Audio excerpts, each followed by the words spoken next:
Asiana Flight 214 crew over-relied on automation. The crew of the Asiana flight that crashed in San Francisco over-relied on automated systems, the head of the U.S. Transport Safety Agency has said.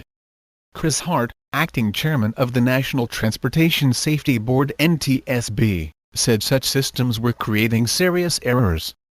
The NTSB is meeting to vote on the probable cause of the crash, which killed 3 people in July 2013.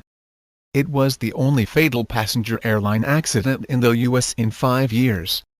The aircraft hit a seawall as it approached the airport runway, ripping off the tail and sending the body of the airplane skidding down the runaway, which then caught fire.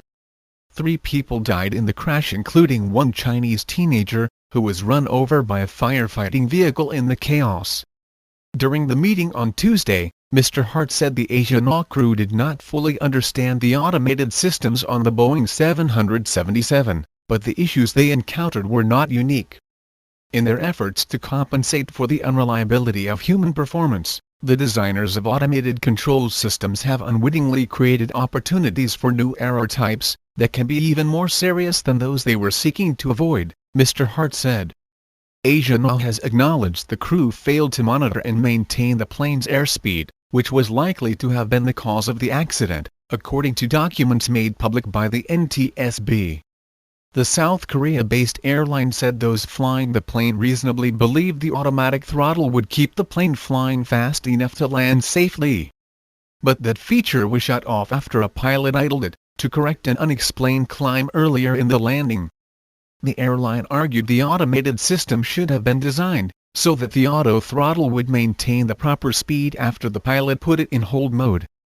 Boeing has been warned about this feature by US and European airline regulators.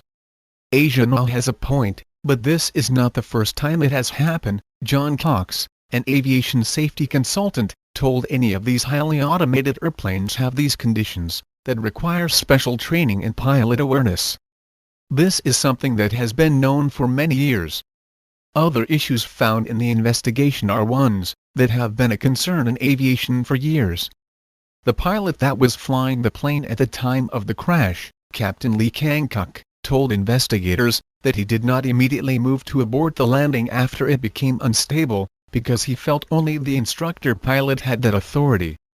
Deference to senior pilots were identified as a factor in several South Korean airliner crashes in the 1980s and 90s, but procedures relating to cockpit culture were overhauled in South Korea, as well as in the US, after those findings.